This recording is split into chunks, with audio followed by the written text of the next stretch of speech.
Okay, let's take you right now from this to updates coming in from the world of movies. Kartik Aaryan tells us all about his jaw-dropping transformation for the film Chandu Champion.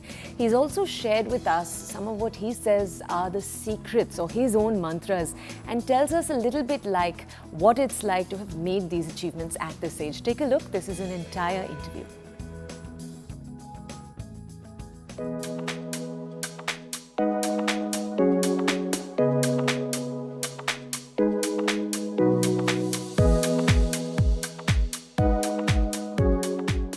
Kartik, last time when I met you, Yeah. you were all lean, slim, chocolatey boy with long hair. This time I'm looking at a very buffed man, ladies and gentlemen. 18 months ka transition ji. period, ji excessive workout, Yeah. tight schedule. How has it been? very difficult I think. Of course. Very tough. The kind of routine that I was in and the kind of regime that I was following was next to something which I felt was impossible before, but now I'm used to it. I really enjoy it, and the diet, be it the diet or the gym routine or swimming skill set like boxing, all these things I learned or trained for the film, but it's become a part of my lifestyle now. छोटी छोटी चीज़ें I think शिखर जो हमारे dialect coach थे वहाँ पे, उन्होंने बहुत चीज़ों में हेल्प किया बिकॉज उसमें क्या था कि मेरे लिए वो बहुत ज़्यादा डिफिकल्ट हो रहा था.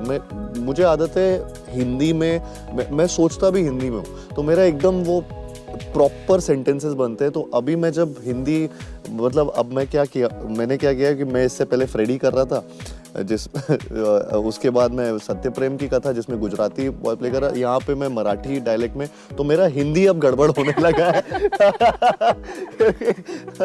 क्योंकि सब मिक्स हो रहा है और सब में बहुत इंपॉर्टेंट डायलेक्ट्स में कर रहा था for the first time in my life. तो इसमें स्पेशली वर्ड्स अब मैं जनरली भी कुछ बात कर रहा होता तो मैं हिंदी में मैं वापस रिपीट करता हूँ अपने मन में मैंने कुछ गलत बोला है और फिर मुझे सही वाला भी शायद नहीं मिल रहा होता है क्योंकि मैं इतना ये 2 साल से ऐसे बात कर रहा था. पूरी तरह से मराठी में मैंने बात नहीं किया इसमें, लेकिन जो डायलेक्ट है उसमें इतने सेंटेंसेस कई बार वो वर्ड्स जम्बल हो जाते हैं. तो चैंपियन है मैं चैंपियन हूँ आदमी बोलेगा हिंदी में, बट यहाँ पे वो एक तरीके से बोलता है, तो वो पूरा मेरा सोचने का तरीका ना बहुत जम्बल्ड है अभी. I think I will never be content. मुझे ऐसा लगता है कि हमेशा आपका जो सक्सेस है या जो भी आपने अचीव किया है वो सब बहुत रिलेटिव होता रहता है. मैं आज सोचता हूँ कि मैं ग्वालियर से आया था तो मैं थोड़ी देर के लिए 2 मिनट के लिए मुझे लगेगा कि हाँ यार मैं मुंबई तक पहुँचा, मैंने अपनी पहली फिल्म कर ली, ये कर लिया वो कर लिया और यहाँ तक आ गया हूँ.